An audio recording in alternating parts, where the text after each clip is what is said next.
నమస్తే SP news కి స్వాగతం। నాలుగవసారి ముఖ్యమంత్రి 40 ఏళ్ల ఇండస్ట్రీ అని చెప్పుకునే చంద్రబాబు హయాంలో ఒక్కటంటే ఒక్క ప్రభుత్వ మెడికల్ కాలేజీ తీసుకురాలేదని మాజీ పార్లమెంట్ సభ్యులు వైఎస్ఆర్సీపీ రాష్ట్ర అధికార ప్రతినిధి మార్గాని భరత్రాం విమర్శించారు।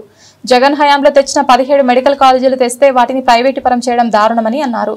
వైసీపీ హయాంలో తెచ్చిన 17 మెడికల్ కాలేజీలను పీపీపీ పేరుతో ప్రైవేటీకరణ చేయాలని చంద్రబాబు చూస్తున్న నేపథ్యంలో వైఎస్ఆర్ కాంగ్రెస్ పార్టీ అధ్యక్షులు మాజీ ముఖ్యమంత్రి వైఎస్ జగన్మోహన్ రెడ్డి ఆదేశాల మేరకు ఆధ్వర్యంలో చలో మెడికల్ కాలేజ్ పేరిట శుక్రవారం నాడు ఉదయం quarry market centre doctor BR Ambedkar parliament Bhavan వద్ద నుండి మెడికల్ కాలేజ్ వరకు శాంతియుత నిరసన ర్యాలీ కార్యక్రమాన్ని భరత్ ప్రకటించిన సంగతి తెలిసిందే। అయితే ముందుగానే పోలీసులు భరత్ నివాసానికి చేరుకుని అడ్డంగించారు।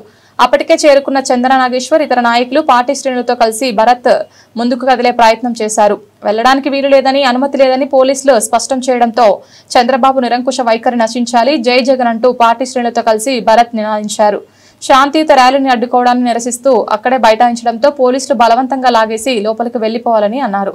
దీంతో కొంత ఉద్రిక్త వాతావరణం నెలకొంది।